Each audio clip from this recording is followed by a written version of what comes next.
김어준의 정치쇼. 안녕하세요. 70억 분의 1의 사나이 마성의 중독성 대체 불가 정봉주의 정치쇼 정봉주입니다. 자, 문재인 대통령 미국 떠났습니다. 오늘 저녁 문재인 대통령과 트럼프 대통령 처음으로 생견례하는 한미 정상회담. 한반도 정세에 큰 영향을 미치는 분수령이 될지 안 될지 궁금하시죠? 그럼 채널 고정하고 지금부터 1시간 동안 쫙 갑니다. 잠시 후 외교 통일 분야 최고수를 모신 특별 초대석. 정치 1도 모르는 분들, 외교 1도 모르는 분들, 통일 1도 모르는 분들 정치 구단으로 만들어드리는 정봉주의 정치쇼 103.5MHz SBS 러브 FM. 자, 법적으로 돈 되는 분들, 돈 내도 감옥 안 가는 분들, 우리들의 영원한 친구 스폰서 저는 광고 듣고 오겠습니다. 정봉주의 정치쇼 1부 시작하겠습니다. 자, 1부 특별 초대석이죠. 지금 잠시 뒤에 벌어질 한미 정상회담. 문재인 대통령과 트럼프 대통령이 어떤 결과를 만들어낼지. 자, 가보지 않고도 정확하게 쪽집게처럼 여러분께 말씀해 드리실 분이 지금 나와 계십니다.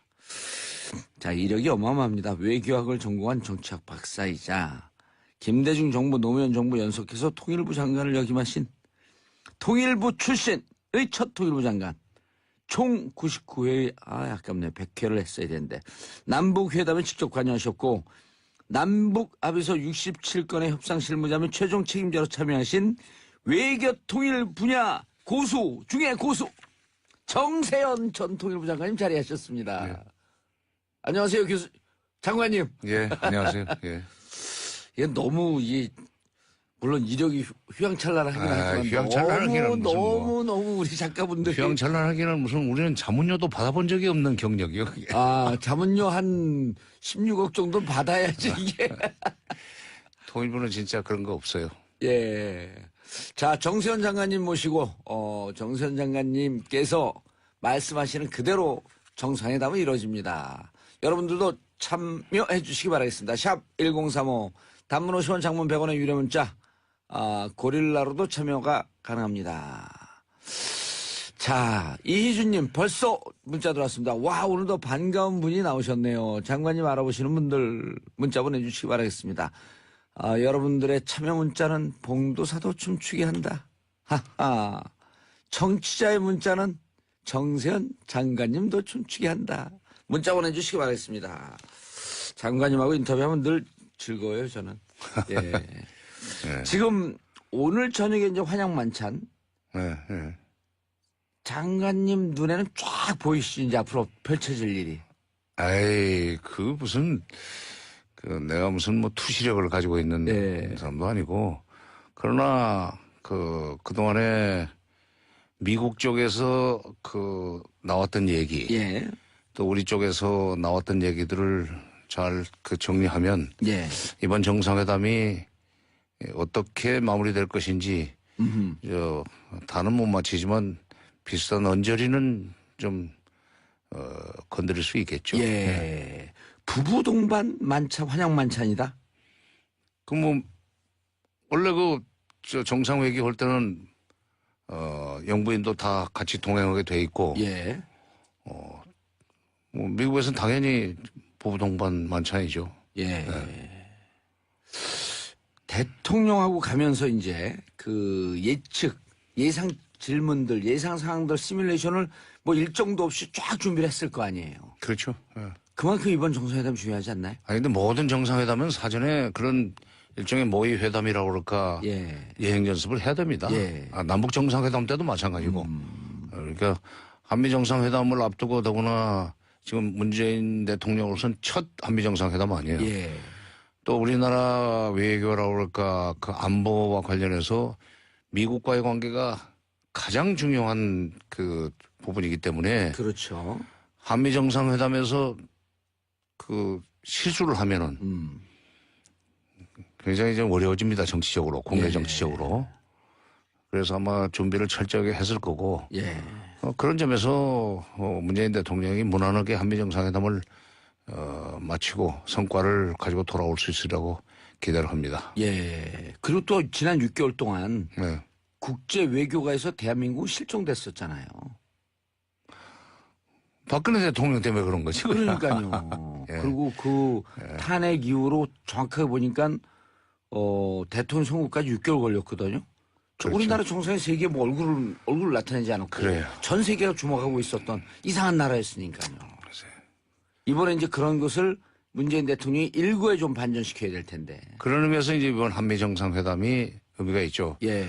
아까 이제 정 의원 말씀하신 대로 6개월 동안 국제사회 특히 외교가에서 보이지 않았던 소위 그 리퍼블릭 오브 코리아 대한민국이 드디어 이제 외교계에 복귀하는 예. 그런 이제 행사가 바로 한미 정상회담이죠. 예. 5월 10일 취임 이후에 지난 몇 개월 동안, 근 한 50일 동안 국내 정치, 대통령은 이런 거네. 심지어는 SNS상에 돈 안 들이고 복지 국가로 이민 온 것 같습니다. 대통령이 잘하니까 미세먼지도 없어졌어요.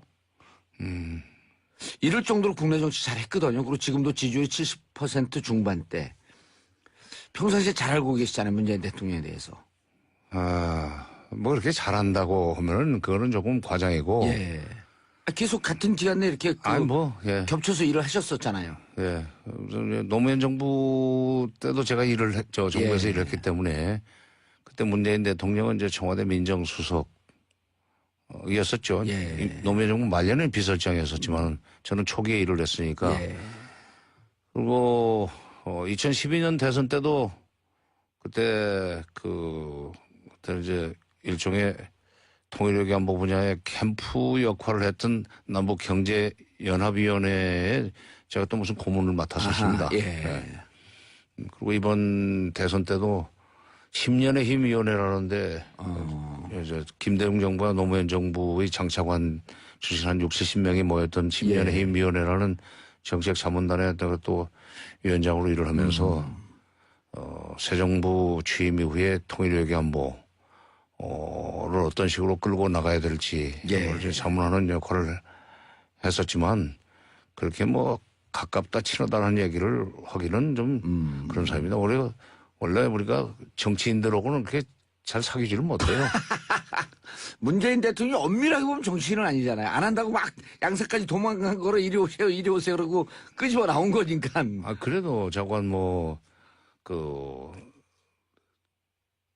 국회의원 선거에 당선이 됐고 대통령 선거에 당선이 됐으니까 선거를 치러서 당선된다는 것은 보통 능력을 가지고는 안 되는 것 같아요. 저는 선거직 출신이지만 선출직 출신이지만은 선거를 견뎌낸 사람들은 저는 좀 달리 봅니다. 알겠습니다. 협상력이 탁월한 것 같아. 그래서 나는 이번에 정상회담에서도 조용해 보이지만은 협상력을 발휘해서 잘 한미 관계를 잘 조율하고 돌아오실 거라고 봐요. 저희는 깜짝 놀란 게 대통령 선거 직전에 타임지에서 문재인 대통령의 사진을 했는데 평상시 온화한 모습이 아니라 아주 결단력 있는 좀 무서워 보이는 사진을 냈거든요. 그러면서 그 타이틀이 뭐냐면 Negotiator, 협상가.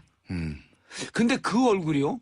5.18 광주항쟁 추도사를 읽을 때, 기념사를 읽을 때, 그 표정이 그대로 나오는 걸 보고, 이 진짜 포토그래퍼, 사진사가 정말 정확하게 봤구나.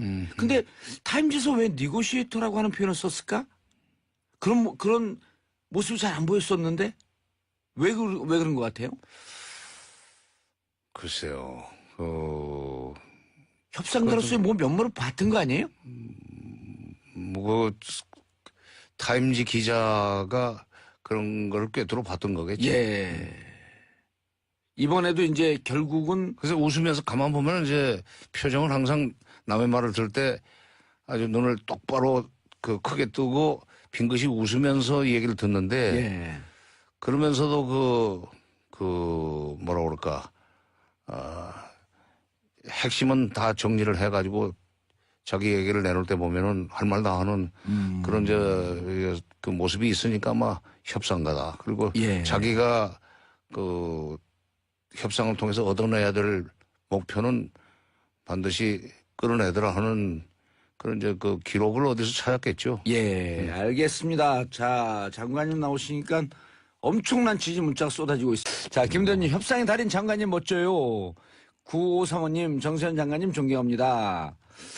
김범수님, 봉도사님과 정도사님의 한미 정상회담 돗자리 콜라보 기대됩니다. 김범수님, 멋쟁이 정세현 장관님 오셨네요. 반가 반가. 난리가 났어요 지금. 박성재님, 오 대단한 분이 나오셨네. 미국과 정상회담에서 미국이 원하는 건 뭘까요? 미국이 원하는 것은 일단 그 한미동맹이라고는 그 명분을 내걸고 예.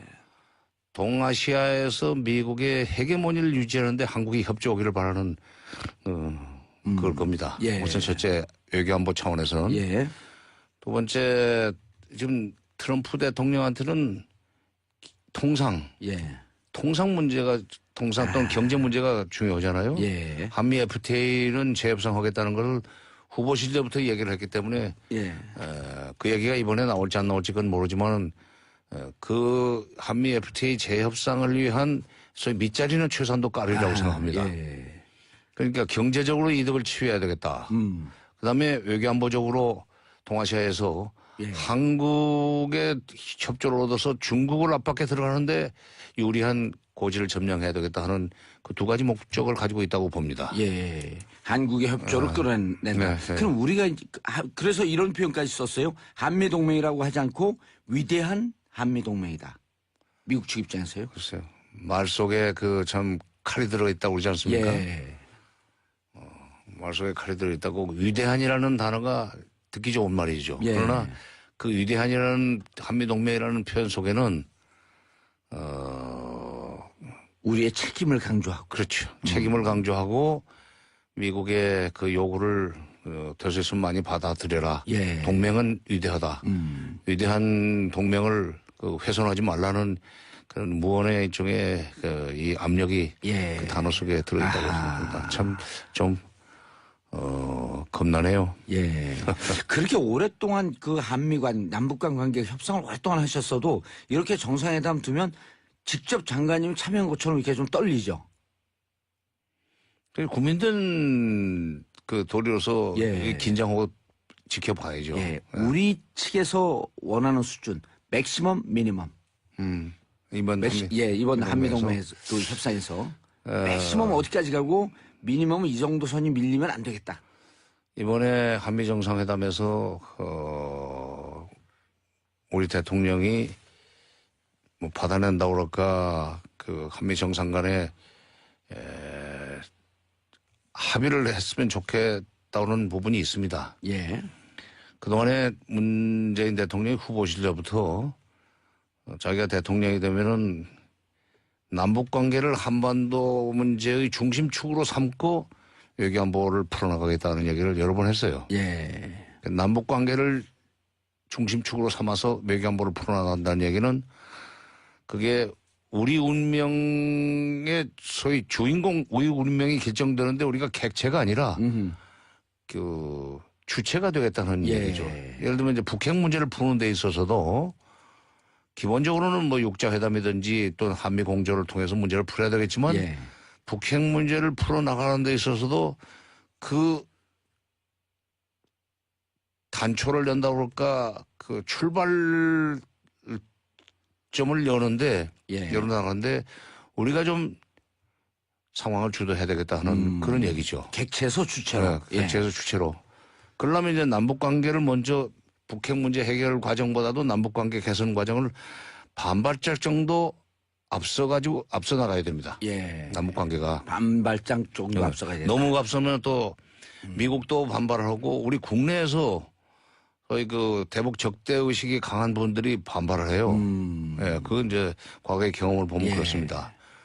그래서 남북 관계가 북핵 문제 해결보다 한 반발짝 정도 앞서 나가는 그런 데 대해서 미국이 트럼프 대통령이 문재인 대통령한테 양해를 해주는 그저 김대중 대통령 시대의 편을 빌린다면은 한반도 문제 해결의 핸들을 한국이 잡고 우리가 운전석에 앉고 그리고 미국이 조수석에 앉아서 협조를 해주는 그런 식의 어떤 협조 관계를 구축하고 돌아왔으면 좋겠어요. 그게 맥시멈이고 미니멈은 미국이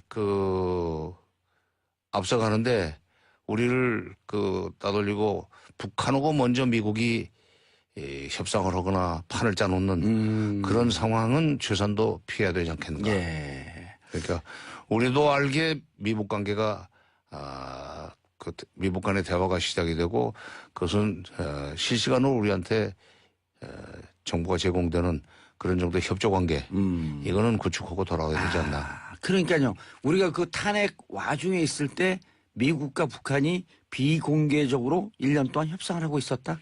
이러면서 우리가 왕따 되는 관계가 되면 안 되겠다. 그렇죠. 예. 그 이제 과거에는 통미봉남이라고 그랬습니다. 예. 지금 뭐 코리아 패싱이라는 얘기하는데 그 콩글리시라면서요? 그럼 콩글리시죠. 예. 코리아 패싱. 그래도 콩글리시가 가끔은 더 알아듣기 쉽지. 예. 정확한 표현은 콜드 숄더링, 어깨를 차게 만든다는데 이거보다 에휴. 코리아 패싱이 더 듣기가 편해요. 예.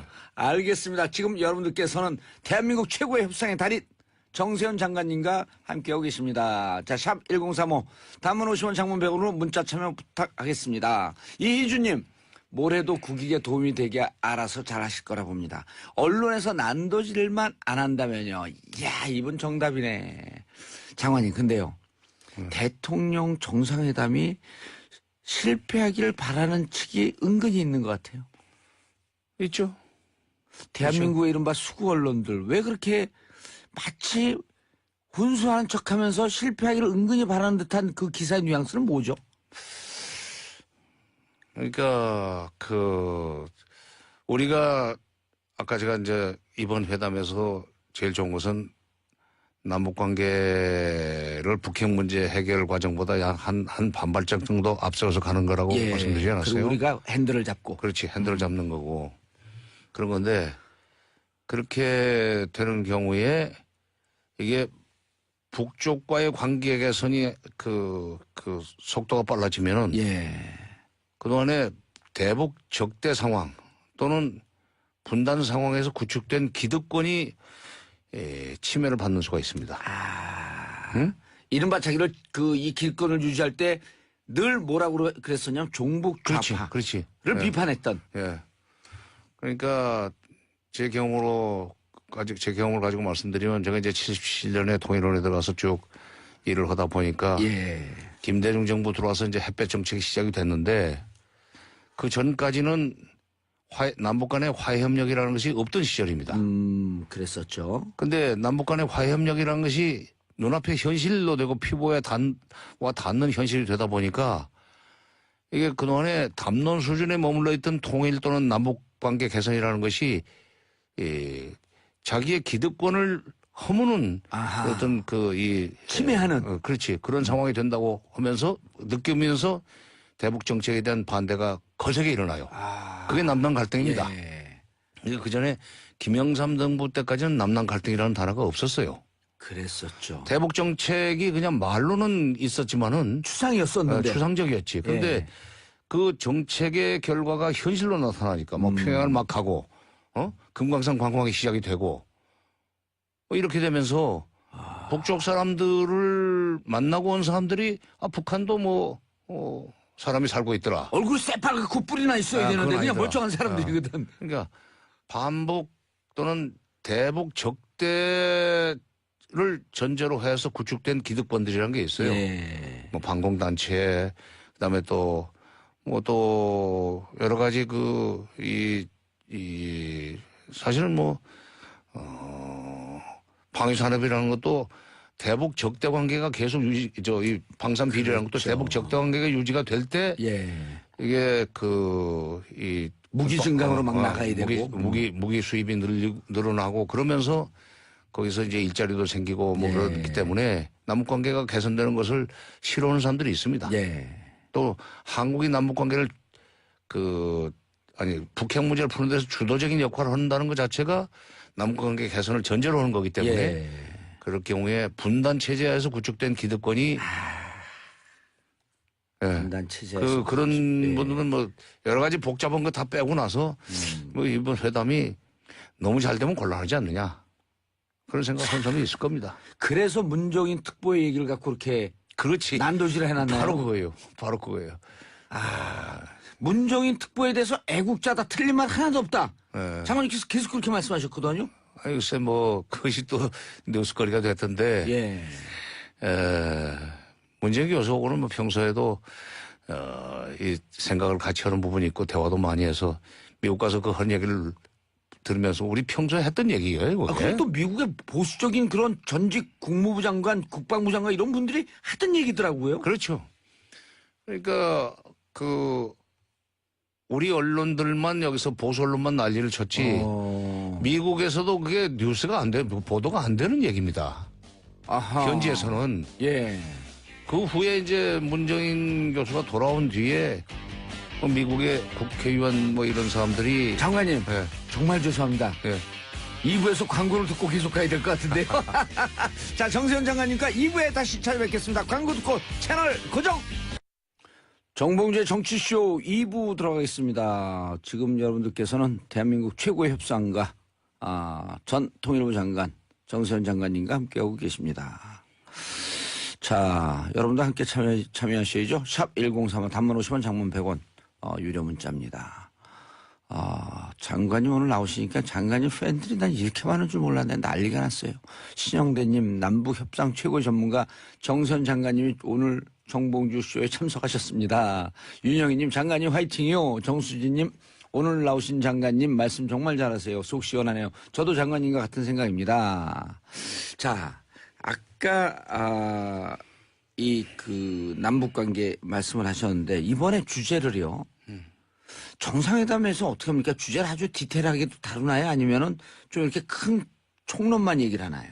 총론만 얘기를 해야죠. 그리고 현실적으로 지금 미국이 총론만 얘기할 수밖에 없는 상황입니다. 왜냐하면 미국의 지금 국무부 장관. 예, 국무부라고 하면 이제 우리로 하면 외교부. 외교부죠. 예. 그다음에 부장관. 거기는 예. 또 부장관이 있고 차관이 있어요. 아하. 그 밑에 이제 차관보들이 있는데 차관보들이 지역 담당 차관보들이죠. 예.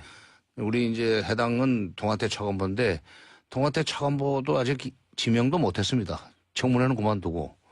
그러니까 국무부 장관 그다음에 부장관까지만 있고 밑에 실무자들은 차관보 이하, 부차관보 이하 그 과거에 오바마 정부 때 관리들만 있단 말이에요. 그러니까 아무것도 세팅이 안 됐네요, 그러면은. 어떤 점에서는 그냥 큰 그 방향만 가지고 지금 회담을 하는 거예요. 구체적인 실무적인 문제를 다룰 수 있는 그 팀이 없어요. 예. 어떤 점에서는 우리보다 새 정부 들어선 지 우리 한 지금 한 50일 됐죠. 50일 됐지만은 우리보다 지금 외교안보 라인이 그 라인업이 좀 덜 끝났죠. 우리도 좀 청와대 쪽은 덜 끝났는데 통일부 장관은 오늘 지금 청문회 하고. 예.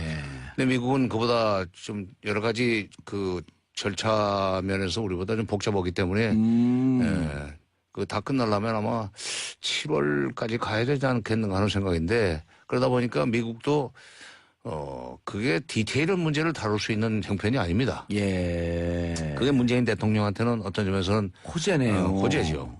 그다음에 물론 이제 거기서 트럼프 대통령이 난데없는 이 얘기를 할 수 있는 가능성이 높기 때문에 예. 그거는 대비해야 되겠지만은 그리고 정상회담이라는 게 남북 정상회담도 디테일한 거 가지고 정상 간에 얘기하는 건 아니고 이제 그 이후에 실무자들이 그걸 어떤 식으로 문서화할 것이냐는 걸 협상하는데 아마 대체로 지금 정상회담으로 좀 떠나기 전에 한미 정상회담이 끝나고 나서 발표를 어떻게 할 것이냐는 것까지 내용은 다 돼 있을 거예요. 이미요? 네, 발표를 안 해서 그렇지.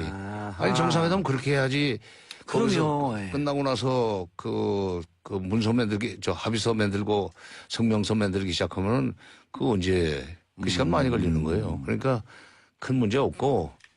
예. 그다음에 디테일로 들어가면은 우리가 이제 분리할 것들이 많습니다. 예. 가령 갑자기 뭐 사드 문제가 나온다든지 또는 뭐 FTA 얘기가 나온다든지. 원비어 사망 문제가 나온다든지. 근데 원비어는 예. 우리 언론에서는 원비어의 사망 때문에 미국 그 국민들이 분노한다. 예.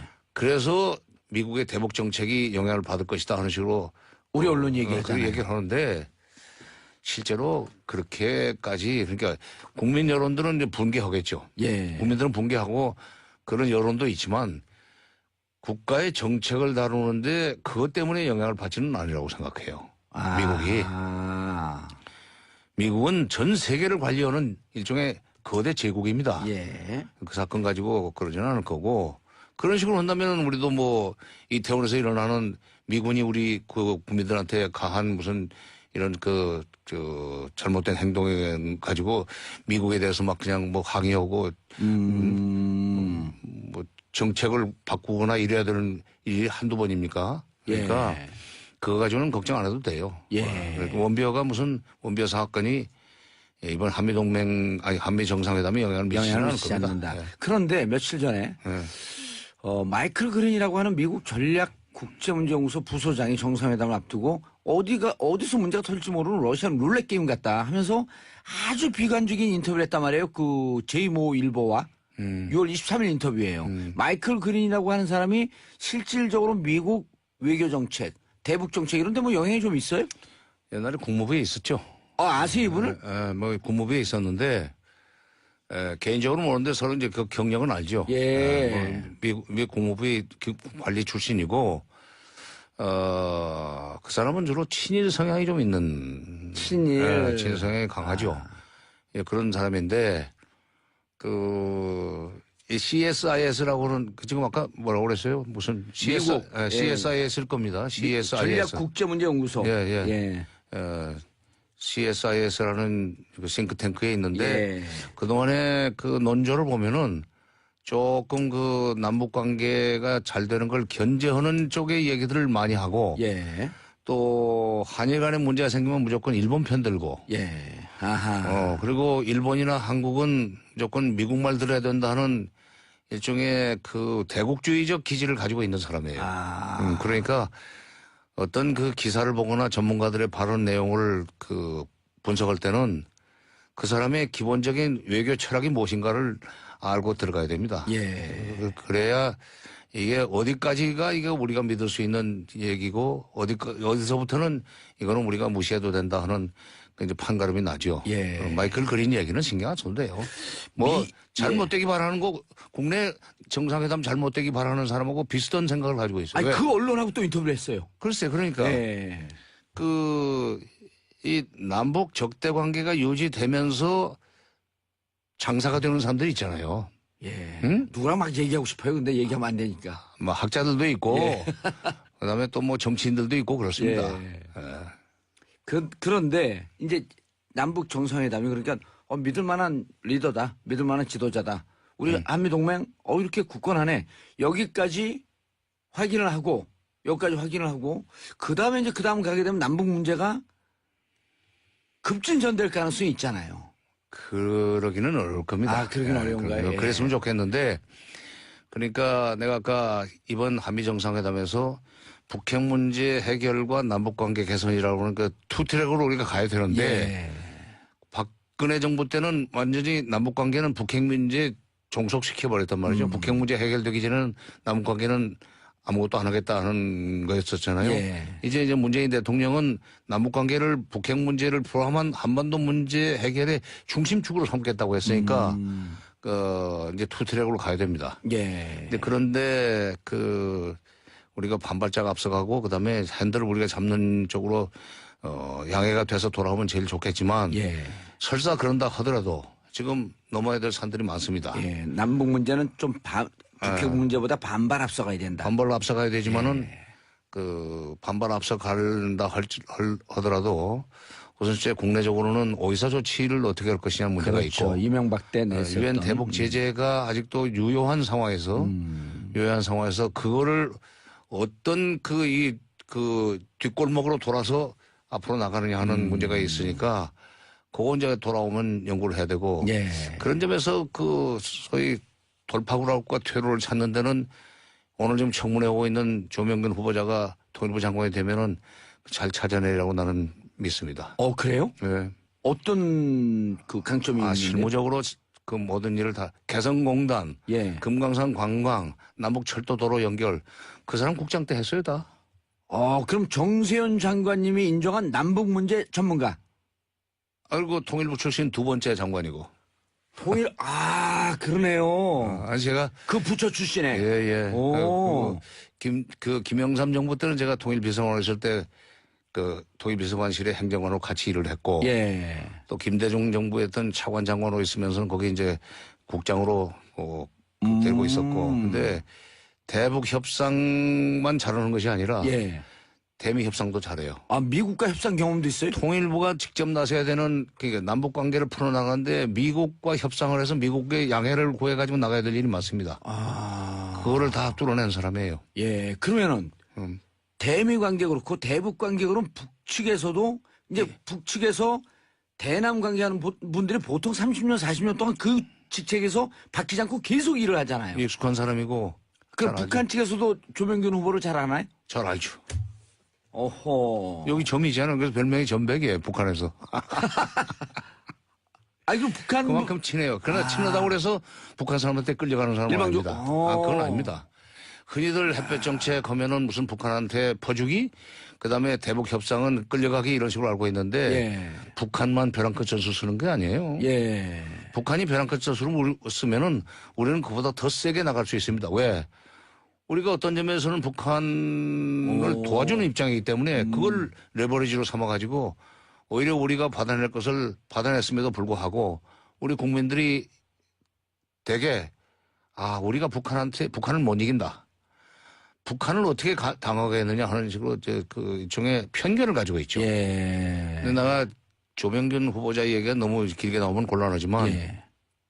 아니, 장관님 현역에 계실 때 네. 실제로 북한을 여러 차례 야단치면서 끌고 왔던 이런 경험들이 그것도 있으시잖아요. 있죠. 근데 저는 그 인상을 쓰고 고함을 질러가지고 이제 그 북한 사람들의 태도를 바꾸면 되지만 조명균 후보자는 저처럼 인상 쓰거나 무슨 뭐 큰 소리 하지 않고 조용조용히 해가면서 북한이 결국 우리 페이스로 우리 쪽으로 우리가 바라는 쪽으로 태도를 바꾸도록 끌어내는데 탁월한 협상력을 가지고 있어요. 그거 재밌는 대목이래요. 왜냐하면 햇볕 정책이나 이렇게 되면 퍼주기 아니냐, 일방적으로 끌려가는 거 아니냐 이렇게 오해하는 분들이 너무 많거든요. 우리 보수 언론의 그 잘못된 보도 때문에. 예. 그것만 나중에 따로 햇볕 정책이 과연 퍼주기였는가, 예. 끌려다니기였는가, 그것만 가지고 1시간 앞으로 한 번 더 합시다. 예. 아니 그거는 진짜 짚고 넘어가야 돼요. 아니 통계만 봐도 예. 이게 이제 그 퍼주기였다라고 하는데 그냥 일방적으로 지원하는 거 말고 교류협력 그 비용까지도 포함되는데 그렇게 보면 이명박 대통령 때가 제일 많아요. 그렇지. 예. 그러니까 아니 내가 뭐 이거 그것까지 간섭할 일은 아니지만 예. 그 햇볕 정책에 대해서 비판적인 사람하고 같이 앉아가지고 한번 했으면 좋겠어. 근데 그렇게 되면요 얘기를 오랫동안 재밌게 못하고 햇볕 정책만 갖고 왜냐하면 이제 미국 갔다 와서 협상 잘 되면 그다음에 이제 조명균 장관이 장관이 되면 또 남북 문제를 살금살금 풀어야 되기 때문에 이럴 때는 장관님의 훈수가 꼭 필요한 거예요. 뭐 예. 아니 그 사람은 훈수 안 해도 잘 알아서 해요. 그런데 이제 아까 우리가 마이크를 그린 얘기하다가 그분이 인터뷰할 때 이런 얘기를 했어요. 트럼프 대통령이 어떤 행동을 할지 예측하기 어렵다. 이분이 뭐 아직 그 싱크탱크에 있으면서 트럼프 대통령하고 친한지 안 친한지 잘 모르겠지만 그런데 과거 DJ가 부시에게 했던 것처럼 문재인 대통령이 트럼프를 남북 문제나 한미 문제에서 가르치려 하면 안 된다. 문재인 대통령 캐릭터는 그런 캐릭터가 아닌데요. 바로 그 대목이에요. 그러니까 문재인 대통령이 트럼프를 가르치려고 하면 안 된다는 얘기가 예. 한국이 지금 이 상황을 주도하려고 감히 욕심내지 마라. 너 지금 우리가 시키는 대로 해야 돼 하는 철학을 가지고 있는 사람이거든. 미국 중심주의 사고가 굉장히 강한 사람이에요. 지금 문정인 후보가 지난번에 워싱턴 가서 한 얘기는 바로 한국 중심성을 갖춰야 된다. 한미 관계에서 한국 중심성이 필요하다. 문재인 대통령이 와서 그런 얘기를 그렇게 하라는 건 아니었지만 결국 요지는 그거였었습니다. 그거 보고 아마 문정인 교수가 했던 식으로 문재인 대통령이 나긋나긋하면서도 결국은 한반도 상황을 한국 중심으로 풀어나가겠다는 얘기를 할까 봐서 겁나는 거예요, 지금. 근데 나는 그분은 친일적 사고가 강하기 때문에. 친일적 사고가 강하고 미국 중심주의가 너무 강해요. 그런데 과거에 남북 관계가 급진전되면 그러니까 주한 미 대사관 직원들이 바빠졌다면서요? 그래요. 아니, 내가 뭐 장관 시절에는 뭐 별로 그런 경험이 없지만. 예. 80년대 초에 11.6 나고 나서 북쪽이 먼저 남북대화를 제안했었습니다. 예. 겁나니까. 음. 왜냐면 신군부가 이제 집권을 했는데 군인들이 집권하면 60년 5.16 후에 61년인가? 61년 5.16 때도 북한이 겁을 냈었어요. 예. 군이 집권을 하면 이제 뭐 군사적으로 북한한테 말하자면 공격적인 행위를 할 수 있다고 생각하는 거죠. 그런데 북한이 먼저 제안을 하는 회담이 해서 이제 받아가지고 회담이 열렸을 때, 미국 대사관에 있는 사람들이 통일원이죠, 그때는. 예. 통일원에 있는 사람들하고 밥 먹자고 그러고. 그래서 이제 우리는 나쁠 거 없으니까 가서 예. 만났는데, 여러 번 만났지. 질문의 요지는 그거야. 이번에 당신네들 만나가지고 무슨 합의서 나오는 거 아니냐. 그러면서 남북이 급진전으로 그렇지. 가까워질까봐 걱정을 하는 거네요. 그런 거 있더라고. 그래서, 이게 참, 미국 사람들이 가지고 있는 남북관계 관이라고 그럴까, 통일관이라는 것이 이게, 드러나더라고요. 예, 적당히 남북이 네, 적대적으로 그렇지. 있으면서 네. 자기들의 역할이 좀 있어야 되겠다. 그렇죠. 그러면서 경우에 따라서는 또 중국에 근무하고 있는 이 외교관을 불러내가지고 휴가차 왔다 그러면서 그들을 만나게 해서 너희들이 아무리 해봐도 결국 중국하고 미국의 허락을 받지 않으면은 아무것도 할 수 없다는 식의 이제 이 메시지를 던지고 그래서 그때 우리는 참 매우 기분 나빴지. 기분 예. 나쁘면서 이러기 때문에도 이게 통일부가 정신 차려야 되고 특히 우리 외교부가 좀 정신을 차려야 된다. 그런 생각을 많이 했었죠.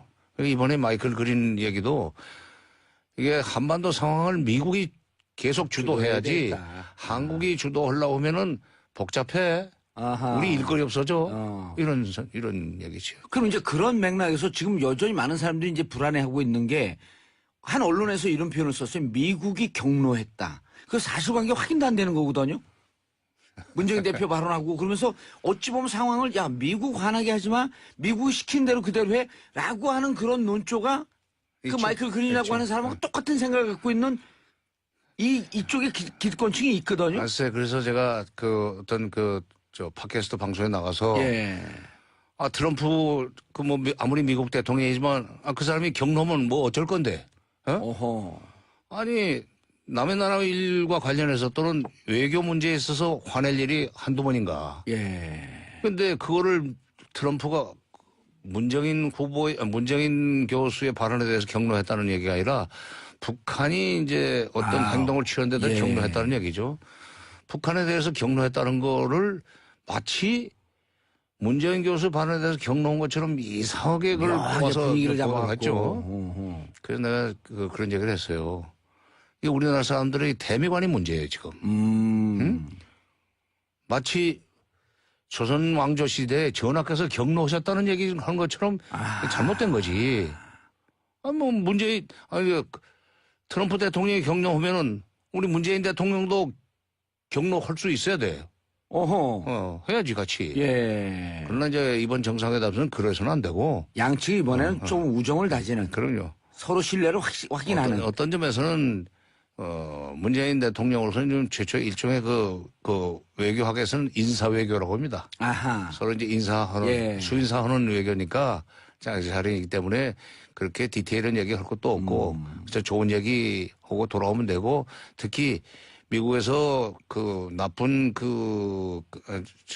이번 정상회담에서 나쁘게 결과가 나오지 않도록 하기 위해서 딱 가자마자 장진호 전투 에서 사망한 분들의 묘소에 가서 헌화하는 퍼포먼스부터 하지 않습니까? 예. 한미 동맹은 굳건하다는 것을 좀 상징하는 사건이죠. 예. 미국 하면 기분 좋을 거예요. 그 정도 우리가 했으면, 그 정도 했으면 미국도 우리한테 선물 줘야지. 그러니까 우리 곤란하게 할 일은 않을 거예요. 네. 그 정도. 그러니까 통일부도 정신 차려야 되고 외교부도 정신 차려야 된다? 외교부 장관 강경화 장관 역할이 좀 있겠네요? 그건 모르죠. 그건 모르는데 개인적으로는 잘 모르세요, 강경화 저 장관? 개인적으로는 잘 모르죠. 개인적으로 잘 알 수 있는 경력이 아니니까 서로가. 예. 근데 그분의 길이 있었고 나는 또 내 길이 있었으니까 그건 예. 아니고 모르고. 근데 지금 내가 이 자리에서 뭐 그 얘기까지 길게 할 건 없지만 예. 하여튼 이 우리 외교부는 좀 미국 중심성보다는 중심주의보다는 자국 중심주의, 한국 중심적 사고를 가지고 철학을 가지고 우리 외교를 좀 풀어나갔으면 좋겠어요. 알겠습니다. 자, 정세현 장관님과 함께하고 계시고요. 샵 1035 단문 50원 장문 100원 문자 보내주시기 바라겠습니다. 3554님. 자, 북한이 연평도 포격도 했잖아요. 북한을 너무 봐주기 식으로 안 하면 좋겠어요. 북한이 세게 나갈 때 세게 나가야 된다. 아까 말씀을 하시긴 하셨는데 요 부분에 대해서 사람들이 얘기를 하고 또 듣고 돌았으면 햇볕 정책은 퍼주는 거였었잖아. 우리가 북한에 일방적으로 끌려가는 거 아니었어요? 근데 구체적으로 야단친 사례를 하나라도 좀 말씀을 해 주셔야죠. 저로서는 마지막 장관급 회담이었는데 2004년 5월 4, 5, 6 그 평양에서 그 진행된 장관급 회담입니다. 그게 아마 14차인가 그럴 거예요.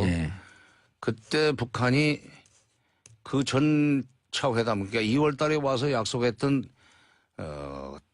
군 장성급 회담 약속을 뭐 이행하지 않으려고 버티던 회담이었었습니다. 2월에 군 장성급 회담을 약속을 했는데 5월 갔는데 5월 달에도 그냥 어떻게 그 약속을 뭉개려고 그랬었어요. 예, 슬금슬금. 그렇지. 뭐 여러 가지 핑계 대면서 뭐 그 약속 해놓고 뭐 남쪽이 한미 군사 훈련을 했다느니 뭐 이 핑계 대면서 그렇게 못하겠다고 그래서 그때 내가 아니 한미 연합 훈련이 한두 번이냐.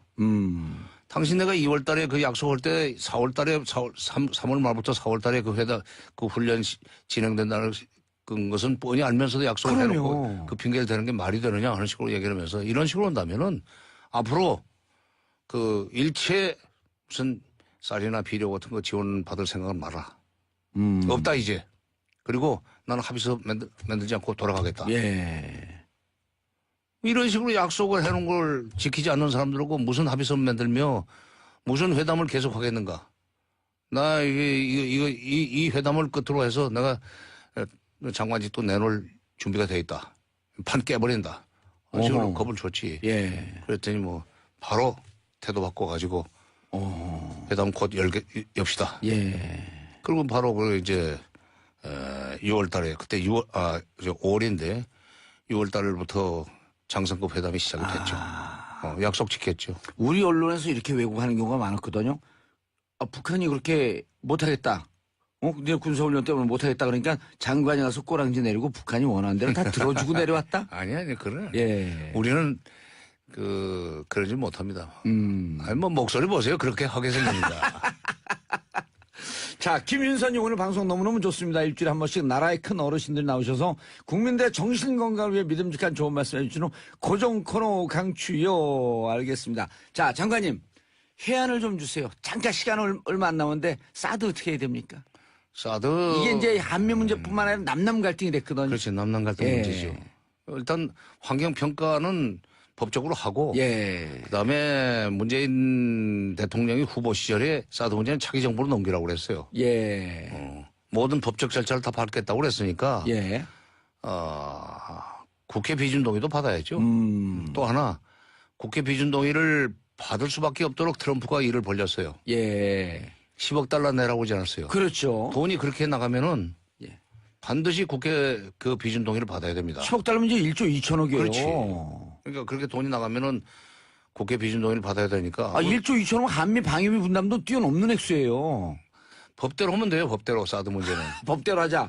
환경영향 평가 다 하고. 그렇지. 그 정도 돈 나올 거면 국가 예산이니까 국회 비준 동의 받고. 그렇지. 법에 헌법대로 하자 이거지. 헌법에 규정돼 있잖아요. 국가 간의 협정. 아니 그래서 국민의 경제적 그 부담을 주거나 안보상의 이 문제일 경우에 문제를 야기할 수 있는 내용 안보와 관련된 내용은 모든 조약에 대해서 합의서에 대해서 국회 비준 동의를 받게 돼 있습니다. 법대로 하자 이거야. 법대로. 박근혜 정부에서는 법대로 안 했기 때문에 지금 이것이 일이 여기까지 진전돼 가지고 참 되돌리기 어렵게 됐지만은 예. 이제 법대로 하면 됩니다. 알겠습니다. 장관님, 잠깐 얘기했는데 1시간 지나갔어요. 아하. 이제 인사하시고요. 다음에 햇볕 정책 갖고 한 번 더 나오시죠. 예. 예, 지금까지 정세현 장관님과 함께 한미 정상회담에 대해서 말씀 나눠봤습니다. 저는 3부에서 다시 돌아오겠습니다. 정봉주의 정치쇼 3부 들어가겠습니다. 3부는 뭔가요? 뭐 우리 그 청취자분들에게 좀 도움이 되는 생활 민주주의, 그렇죠? 네, 그렇습니다. 제가 소개하기 전에 끼지 말라 그랬죠. 저한테 여쭤보셨잖아요. 꼈어요. 예, 생활민주주의, 소비자 민주주의. 자, 더 이상의 호구로 살지 않겠다. 두드려라 그러면 돌려받을 것이다. 자, 권리장전. 그렇죠? 예. 이름하여 권리장전. 시민 권리장전. 이거 누가 만든 줄 아세요, 이 말? 우리 얘기하다 그때 만들지 않았나? 그 앉은 것이 아니었었나? 어쨌든 참여연대 안진걸 사무처장님 나오셨습니다. 예, 길거리 적폐 세력이라는 비난에도 불구하고 아하. 여전히 시민들과 소비자들과 함께 거리에 서 있는 안진걸입니다. 예, 시민들의 권리를 찾아주기 위해서 예, 맞습니다. 오늘 코너가 권리장전 코너예요. 예. 자, 우리 권리장전을 법적으로 서포트할 얼굴 말고 가진 게 없다. 아이고. 손수호 변호사님 자리하셨습니다. 네, 안녕하세요. 손소입니다. 또 어디 그 TV 출연했다 나왔죠? 어디요? 메이크업도 좀 하고 왔어. 제가 목요일마다 모 방송국 갔다 왔습니다. 알겠습니다. 네. 오늘 무슨 타이틀 갖고 오셨어요? 지금 우리 시민들께 유용한 정보, 예. 우리 정치쇼에서도 여러 번 알려줬던 KT 환급금, 예. 아직도 못 찾아가신 분이 수백만 명입니다. 예. 빨리 이거 찾아가시라는 거하고, 예. 또 그게 못지않은 최근에 통신요금 인하 논란에서 정부가 최근에 대체로 세 가지를 발표했잖아요. 예. 2만 원 요금의 보편 요금제를 곧 출시하겠다. 그리고 두 번째가 선택 약정 할인 제도에서 선택 약정 할인율이 지금 20%인데 25% 상향하겠다. 예. 그리고 세 번째 알뜰폰을 아주 활성화하겠다는 거거든요. 그러니까 알뜰 통신 활성화해서 더 저렴하게. 자, 오늘 그게 메인 예. 주제는 아니죠? 그게 메인 주제는 아니지만 예. 그 정보는 오늘 꼭 드려야 됩니다. 아하. 우리 정봉재 정치쇼가 드리는 아주 유용한 정보. 그렇죠. 그래서 일단 그 얘기를 조금 정리하면, 자, KT를 쓰시는 분들 보험료 내면서 부가세를 안 내도 되는데 그렇습니다. 부가세까지 같이 받았어요. 그 돈이 자그마치 606원. 예, 천만 여기서 명, 600억. 예, 988만 명. 예. 1000만 명 조금 안 되죠? 정확하게 하시죠. 예. 가짜 뉴스 생산하면 안 됩니다. 자, 988만 명. 예. 이 중에 지금 찾아간 분들이 200만이 채 안 됩니다. 맞습니다. 그래서 이거 어디 가서 신청하지? 잘 모르겠으면 wide9.net 가면은 쉽게 설명해서 갈 수 있는 길을 줘요. 예, 포탈에서도 다 안내해주고 있고, 예. 와이드9.net. .net. 제일 저도 먼저 들어가봤는데, 시작한대. 예. 전국구잖아요, 그게. 그렇죠. 와이드9.net. 저도 들어가봤는데 생활에 유용한 정보 엄청 많더라고요. 참 좋더라고요. 네. 알겠습니다. 자, 오늘 갖고 온 주제는 근데 전기요금 반환? 이 소송에서 이겼다? 네. 근데 손수호 변호사가 한 건 네. 아니죠, 이건? 곽상? 네, 그 노무현 전 대통령의 사위로 또 유명하죠. 어허. 네. 박상은 변호사님. 곽상언. 네. 오. 그동안 소송을 여러 곳에 제기했어요. 예. 근데 그동안 작년에만 해도 계속 패소했는데 지금까지 한 소송이 총 네. 7개인데 네. 6개 패소하다 7번째 첫 승리. 네, 이번에 이겼습니다. 물론 예. 1심이기 때문에 확정은 아닙니다만 큰 의미가 있는 것이고요. 예. 이제 앞으로 어떻게 될지 좀 계속 지켜봐야 되는 상황이죠. 예. 안 처장님 무슨 네. 내용이죠? 무슨 내용으로 소송을 한 거예요? 그 전기세 누진제. 예. 그 때문에 작년 여름에 큰 파동이 있었잖아요. 그렇죠. 조금 식구들이 많은 집에서 예. 너무 더워서 에어컨 좀 썼더니 전기료가 30만 원, 40만 원 나왔다. 당이 터졌다. 알고 봤더니 가난한 집들은 다 누진제를 적용하는데 전기요금에 실제 전기 사용량 50%가 넘는 산업용이라든지 상업용은 누진제를 적용하지 않더라. 예. 이런 게 이제 밝혀지면서 뭐 국민들 여론이 들끓었었습니다. 그래서 상업용과 산업용. 산업용이 이제 대부분 전기 사용량을 차지하는데 그렇죠. 만 60, 70%. 예, 그러니까 이러면 대기업들이 재벌들이 펑펑 쓰는 밤에 가보면 그 24시간 불 켜는 빌딩도 많잖아요. 예. 이런 데는 누진세를 별로 적용 안 하면서 그건 산업용이에요? 예, 산업용이거나 또는 상업용이거나. 예, 상업용으로 적용되는 거죠. 아하. 이런 것은 적용 안 하면서 가족용이 11단계인가 그래가지고 누진제를 엄청 복잡하게 해놨습니다. 그래서 진짜 실제로 30만 원, 40만 원 나온 분들이 많았어요. 그래서 저도 그렇게 나오는데 저는 당연히 그렇게 나오는 줄 알았어요. 그러니까 이제 저희가 기본적으로는 전기를 아껴 쓰는 게 맞고 예. 전기요금이 저렴한 것도 맞습니다. 상대적으로 외국에 비해서.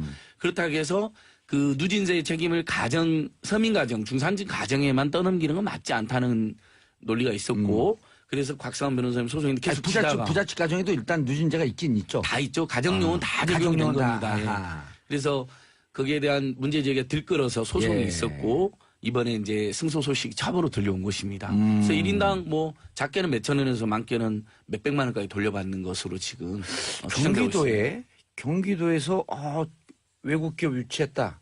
그래서 봤더니 중국 기업이 들어왔어요. 예.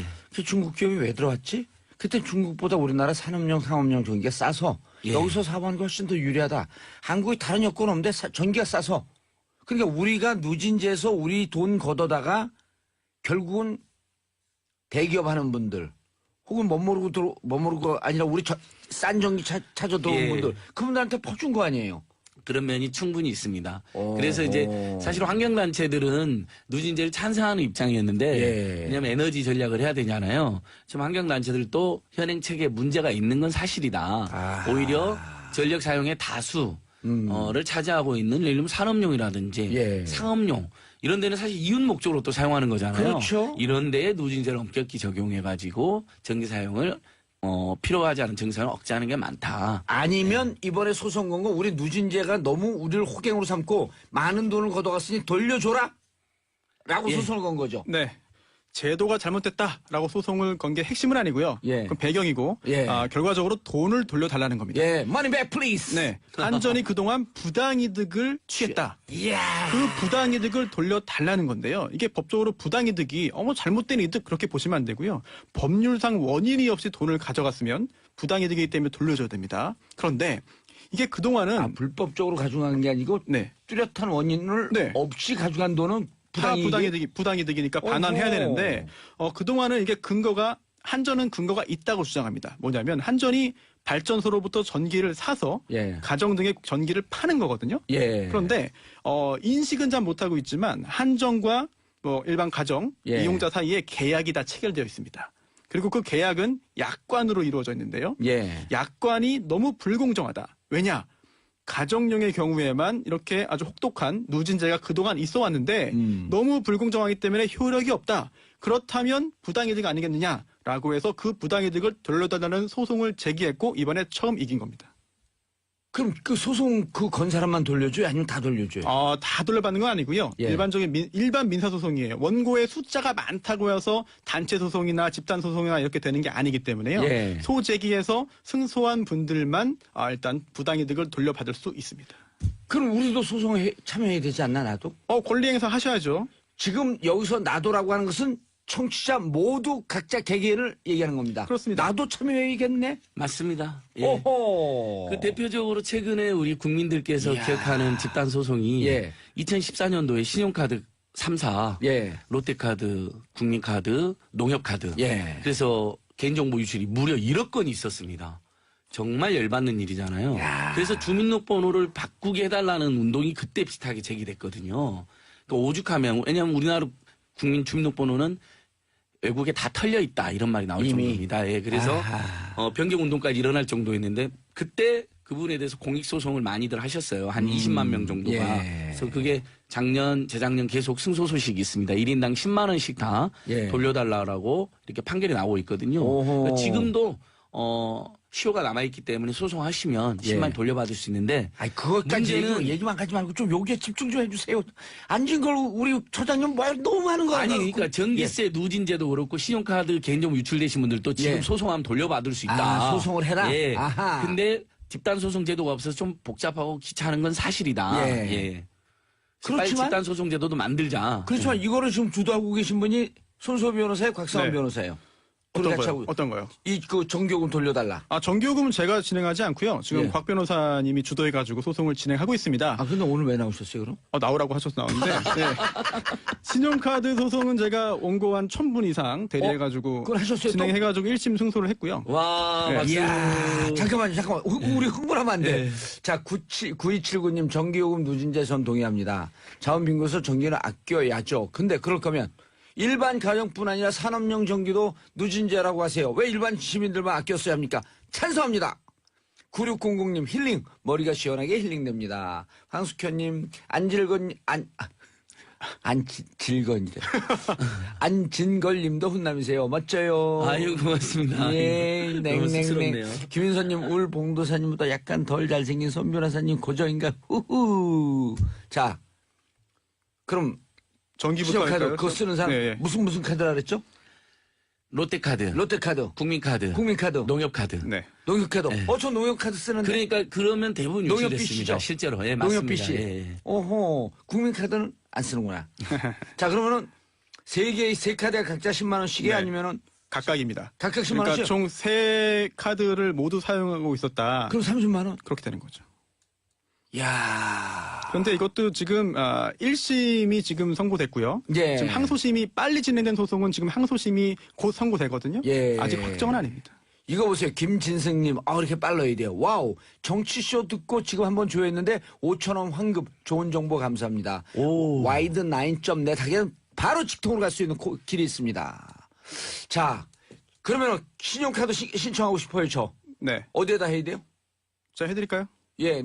여기 네. 듣는 분들. 여기서 네. 저라고 하는 건 듣는 분들이에요. 네, 알겠습니다. 이 듣는 분들을 네네. 대리해서 국민 대변자 정봉주가 네네. 얘기하고 있는 거예요. 사실 제가 뭐 방송 출연을 통해 사욕을 채우면 안 되기 때문에 혹시 참여연대에서 공익적인 취지에서 진행하고 우리 계시지 선소 않습니까? 변호사님도 하셨었고 오니용 예. 제주지사도 했고 이렇게 몇 팀이 하신 거예요. 근데 예. 참여연대하고 금융소비자연맹이라는 NGO에서도 같이 해서 저희도 10만 원씩 승소를 했고 예. 금융소비자연대. 지금, 금융소비자연맹이라는 연맹. 자. NGO에서도 지금 자, 2차 그럼 소송, 3차 소송을 하고 카드를 있습니다. 국민카드, 그다음 롯데카드, 농협카드 쓰시는 분들 내 주민번호가 1억 건 자체가 가까이가 노출이 됐으므로 이거 손해배상 해줘라. 민사소송 걸었는데 이겼답니다. 예. 그래서 인터넷에서 금융소비자연맹을 검색하셔서 금융운동하는 시민 NGO 단체입니다.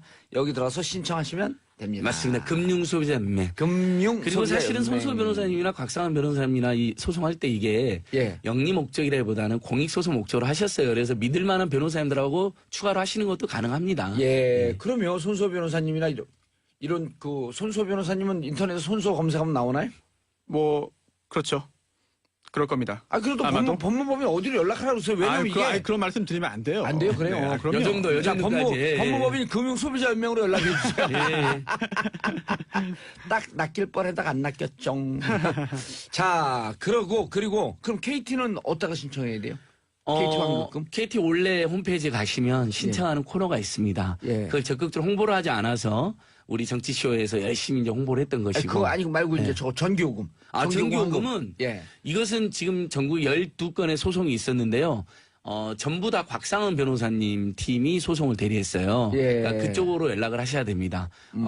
최근에 승소했기 때문에 엊그저께. 곽상원? 예, 곽상원 변호사님. 곽상원 예. 변호사님께 연락하셔서 신청하는 분들만 그렇죠. 이제 최종 현재 우리나라에는 집단 소송 제도가 없어가지고 예. 원고로 나가는 사람들만 손해배상을 받을 수 있고요. 예. 시민단체들은 소송을 안 했지만 이게 부당하다 해서 공정위에 저희가 신고를 한 바는 있습니다. 제가 아까 예. 실수했는데 11단계 누진제가 아니었고 6단계 누진제인데 총 요금제가 11배 차여가지고 항상 이런 게 헷갈리잖아요. 그렇죠. 11배인데 11단계라고 제가 예. 6단계 이제 지금은 4단계로 개편됐는데 6단계 누진제였었고 지금은 4단계로 예, 무려 개편됐는데 11배 차이가 났던 거예요. 그러니까 좀 식구가 많고 예. 너무 더운 집에서는 요금이 막 폭탄이 나왔던 거죠. 아하. 네, 계속 말씀드리면 아껴 쓰는 게 맞긴 맞습니다만 예. 가정용에만 좀 부당했다 해서 제가 공정위 신고한 건 또 기각이 됐어요. 어허. 그래서 소송도 처음에는 졌거든요. 그래서 예. 야 희한하다 했는데 이번에 드디어 승소 소식이 들려온 것입니다. 예, 인천지법에서 한 거죠. 지금 집단 소송제가 있긴 합니다. 특별하게 증권관리원 집단소송법이 만들어져 있기 딱 거기만 때문에 있죠. 예. 그거 하나입니다. 그래서 자본시장법 위반해서 손해배상을 이제 청구했을 때 자본시장법 위반자에 대한 손해배상 청구할 때 법원의 허가를 받아서 집단소송 할 수 있는데요. 이게 아주 예외적인 규정이기 때문에 이번 뭐 전기요금 누진제 부당이득 반환 이런 거는 집단소송이라고 부를 수가 없는 거죠.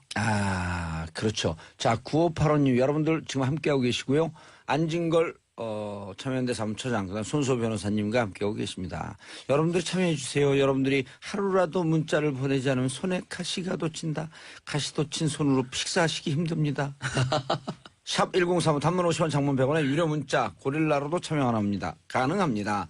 9585님 KT 관련 질문이에요. 전화는 쓰지 않았지만 TV는 KT 올레로 보고 있습니다. 이 부분도 환불받을 수 있는 건가요?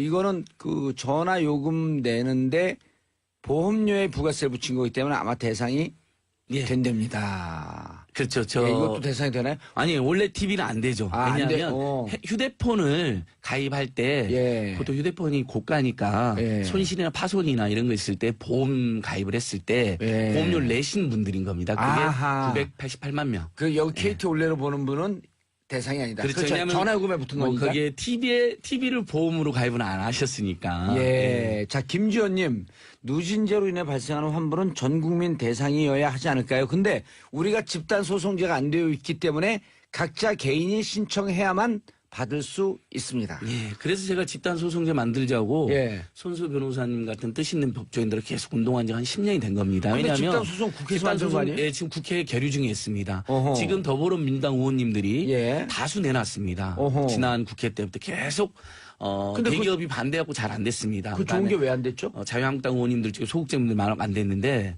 그러니까 좋은 건데 대기업에 불리하니까 안 되는 겁니다. 이게 자유한국당 논리입니다. 이제 그런 정치는 저희들은 더 이상 용납하면 안 된다고 생각합니다. 네, 외국, 뭐 특히나 미국 같은 경우에는요, 집단 소송제가 굉장히 활발합니다. 이제 클래스 액션이라고 하는데 그렇죠. 그러다 보니까 기업이 잘못을 하면 정말 망해버립니다. 그렇기 때문에 더 조심을 하게 되는 측면이 있거든요. 오. 그런 효과가 있는데 우리나라는 기업을 보호하자라고 생각하시는 정치인들이 상당 부분 계시기 때문에 기업 보호해야 돼요. 네, 기업 보호받아야죠. 당연히 보호받아야 아니, 그러니까 되는데. 우리도 기업 좋아한다니까요. 그럼 저도 그래요. 잘못된 거를 보호하자는 건 아니잖아요. 그럼요. 기업이 예를 들어 투명하지 않게 복식부기 했어요. 배임하고 횡령했어요. 그다음에 그 기업 총수가 2% 3% 갖고 전체 기업을 다 경영을 네. 하고 있어. 이런 건 하지 말자는 거죠. 잘못된 그렇습니다. 거는. 모든 기업을 보호하자는 게 아니라 건전하고 제대로 운영하는 예. 영업하는 회사를 보호해야 결국은 경제가 보호되는 건데 예. 모든 회사를 다 보호하자라고 하다 보니까 소비자를 우습게 보는 회사가 나올 수밖에 없는 구조죠. 예. 그다음에 가맹점에게 갑질하는 이런 가맹 본사 이거 보호하면 안 되잖아요. 왜 갑질하냐 당신들이. 어디까지 갑질하냐. 20kg 닭을 시켰는데 왜 녹여보고 보고 나니까 얼음 빠지고 왜 18kg냐. 이거 항의하면 닭 안 주고. 예, 맞습니다. 이런 가맹 본사가 있거든요. 예. 이걸 왜 보호해야죠? 인테리어를 예. 본사가 지정하는 업체에서만 할 수 있게 되어 있어요. 그럼 인테리어는 5년이나 그랬더니 예. 보통은 한 5천만 원 되는 게 예. 1억 2억을 달라는 거예요. 본사하고 인테리어 업체가 짜고 갈치하는 겁니다. 그다음에 예를 들면 시중에 4만 원이면 살 수 있는 20kg 쌀을 예. 8만 원에 공급하는 거예요. 이게 지금 최근에 제가 다 적발한 사례들이거든요. 예. 이러면 안 되잖아요. 그렇죠. 저는 자본주의를 얼마든지 투명하고 품위 있게 할 수 있다고 보거든요. 예. 이건 자본주의가 아니라 깡패고 강도잖아요. 칼 안 든 예, 맞습니다. 강도. 자, 손 변호사님 네. 질문 들어왔어요. 네네. 신용카드 질문 중에 네. 자, 그럼 전 롯데, 농협, 국민을 쓰는데 네. 신용카드가 아니라 체크카드를 쓰고 있어요? 이거는 뭐 체크, 신용 이거부터 말씀드리기보다는 예. 가장 간단한 게 뭐냐면요.